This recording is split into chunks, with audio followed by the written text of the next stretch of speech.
Donc un parc industriel, ça apporte des emplois.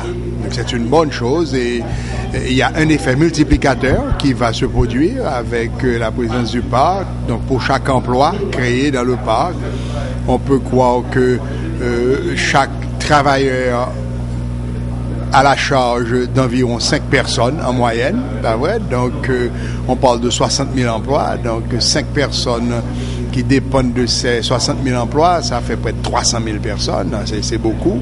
Et sans compter maintenant les effets multiplicateurs et en amont et en aval, toutes sortes de secteurs économiques connexes qui vont bénéficier des activités et du parc industriel. Donc en principe, c'est une très bonne chose.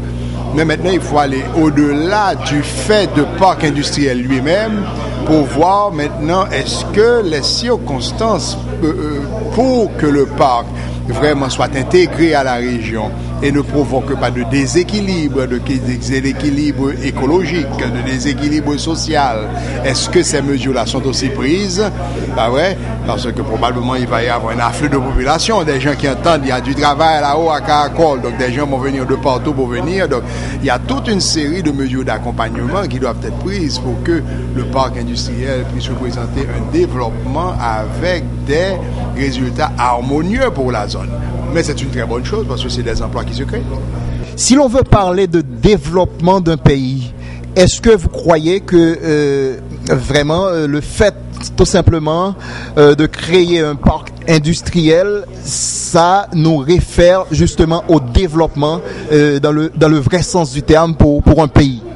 Oui, dans la présentation que j'ai faite, j'ai dit qu'il faut faire la différence entre croissance économique et développement économique. Donc le parc industriel peut en principe, fondamentalement, favoriser la croissance économique, dans le sens d'une augmentation des biens produits, peut-être même des services produits au sein de l'économie, et en générant du revenu, dans une période de 7 ans, dit-on, à jusqu'à 60 000 personnes, ces 60 000 consommateurs, c'est du revenu qui n'existait pas, qui vont être ajoutés à l'économie, c'est de la valeur ajoutée pour l'économie, donc c'est de la croissance économique, le PIB va augmenter comme conséquence de cette initiative-là. Mais le développement économique, je disais, réfère à une amélioration graduelle et substantielle des conditions de vie de la population, de l'éventail de choix que les gens ont quand ils veulent faire des décisions avec leur vie. Donc le développement économique veut dire qu'il y a toute une série d'infrastructures, de mesures d'accompagnement qui sont prises et maintenant par les autorités publiques, pas seulement l'État central en termes de président, etc., mais aussi les autorités régionales pour qu'au fur et à mesure que cette valeur ajoutée se produit dans l'économie dans la région, qu'il y ait aussi toute une série d'améliorations qui se produisent en termes de couverture sanitaire, en termes de disponibilité de diverses sortes d'éducation, en termes de qualité de la vie, places publiques, restaurants, salles de spectacle, salles de cinéma. Donc c'est ce genre de conditions par lesquelles la vie s'améliore, la vie des gens s'améliore, et que lorsqu'il y a la croissance économique, qui est tout simplement l'augmentation du revenu national, il y a une redistribution équitable de ce revenu qui augmente à travers la population afin d'en améliorer les conditions de vie. Donc, c'est pas vraiment le développement, c'est un acte de croissance économique. Il s'agit maintenant pour les autorités concernées, mais surtout la société civile, quand j'ai dit ça, il faut que le citoyen prenne ses responsabilités, s'organise, émette ses revendications de manière pacifique, mais de manière claire et pour ne pas dire ferme, de façon à ce que les autorités sachent ce que les citoyens veulent et dans ce cas-là, que ce acte qui va favoriser la croissance économique puisse aussi déboucher sur du développement économique. Dans vos yeux d'économiste, comment vous voyez l'avenir de ce pays? Bon, l'avenir de ce pays dépendra de ce que les citoyens de ce pays veulent que cet avenir soit. Pas vrai? Parce que vous parlez de problèmes économiques. Là, moi, je reviens des États-Unis où je vis depuis 12 ans. Mais les États-Unis sont devenus le quartier général des problèmes politiques sur la planète Terre.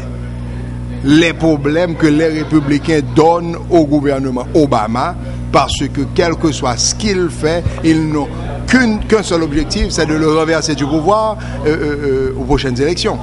Donc, le fait qu'il y ait des problèmes politiques, qu'un premier ministre n'est plus en fonction, et bon, je ne sais pas les dessous de l'affaire, il est temps que le système haïtien s'arrange pour que lorsqu'il y ait ces problèmes politiques, que le système socio-économique soit relativement humain, c'est-à-dire immunisé par rapport aux problèmes politiques.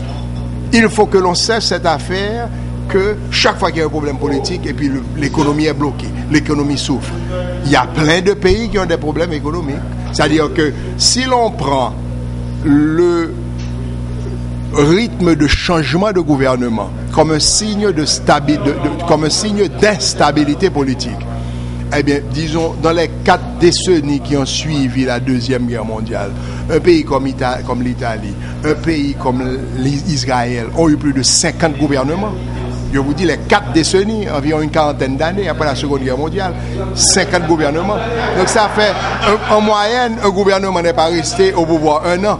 Et pourtant, ce sont 2 économies qui font des progrès, qui ont fait des progrès pendant la période, qui n'ont pas permis que les tumultes politiques causent des dommages au monde économique. C'est ce qu'il nous faut faire. Comment faire pour atteindre cet état d'immunité? Eh bien, il faudrait peut-être que les opérateurs de notre système, les opérateurs politiques, pas vrai, et peut-être l'haïtien en général, en termes d'une mentalité, que nous cessions peut-être d'être jusqu'au boutiste. Pas vrai? Il faut savoir que lorsqu'on a un désagrément politique avec quelqu'un, un désaccord politique, et que maintenant quelqu'un devienne son adversaire, c'est pas forcément votre ennemi. Oui, ce que moi je constate, c'est par exemple, je prends toujours l'exemple de l'élection américaine de l'an 2000 entre le président George W. Bush pour les républicains et Al Gore pour les démocrates. Bon, c'était des élections qui étaient très controversées. On dit que Al Gore avait gagné l'élection populaire et pourtant la Cour suprême a tranché le différend et dit que c'est M. George W. Bush qui a gagné l'élection. Mais qu'est-ce qui est arrivé? M. Al Gore a été à la télévision, il a respecté les institutions de son pays, il était clair sur son visage qu'il n'était pas content, il avait le visage tendu, mais il ne peut pas détruire l'Amérique. La Cour suprême a parlé, eh bien, il accepte le verdict de la Cour suprême, il n'est plus président. Alors je n'ai pas pu m'empêcher de dire que beaucoup de nos politiciens auraient chaviré le pays d'Haïti tête en bas pour le pouvoir. Il nous faut cesser ces comportements irresponsables et jusqu'au boutiste. Et savoir qu'un adversaire politique n'a pas besoin d'être un ennemi politique. Un petit regard sur ce cadeau du président dominicain. L'un des principes fondamentaux du GRAN, c'est de croire dans l'amitié des peuples. Donc nous disons que c'est une bonne chose. C'est une bonne chose, nous voulons le prendre positivement. C'est un très beau campus, nous nous y connaissons au campus universitaire. Le président de GRAN Monde, le professeur Samuel Pierre, a visité le campus, il a même fait une conférence à l'occasion du lancement de ce campus, le premier colloque. Il avait trouvé que c'était il m'a dit que c'est un très beau campus, c'est très bien fait, c'est un cadeau qui nous respecte. C'est à nous maintenant de savoir est-ce que nous allons nous respecter nous-mêmes et utiliser ce cadeau à bon escient puisqu'il est encore fermé alors qu'il y a tant de jeunes qui veulent aller à l'école. Comment vous comprenez ce respect? Que nous nous entendions entre nous-mêmes, entre Haïtiens, pas vrai, et que on respecte les principes. Ouais, l'une des choses que j'ai dites dans mon affaire là, c'est que il faut l'éthique, il faut un sens de principe, il faut aussi un sens de modération, de sérénité, éviter le jusqu'au-boutisme, puisque nous avons notre histoire pour preuve, le jusqu'au-boutisme n'amène à rien et a détruit Haïti. Donc il faudra s'entendre, il y a des compétences. Je vous assure qu'il y a des professeurs haïtiens à la semi-retraite ou bien à la retraite, mais qui peuvent encore fonctionner, donner 10 bonnes années en plus, qui seraient trop disposés à venir collaborer. Donc il s'agit maintenant qu'on fasse appel à eux et qu'on s'entende pour que on n'est pas honte devant le Dominicain. Des gens disent que c'est une honte que le Dominicain nous ait fait ce cadeau. Et pas une honte, c'est une bonne chose. La honte, c'est si on ne s'arrange pas pour en faire une bonne université. Voilà, mesdames et messieurs, pour l'essentiel de l'actualité à Info 5. Merci de nous avoir suivis. Prochain rendez-vous lundi pour une nouvelle édition de ce journal. Bonsoir et bon week-end. Info 5, le journal de la RTV. Des informations bien traitées qui touchent à tout. Justice, santé, culture, économie, sciences, environnement. Tous les lundis, mercredis et vendredis. Reprise mardi, jeudi et samedi. Info 5, le miroir de la cité christophienne.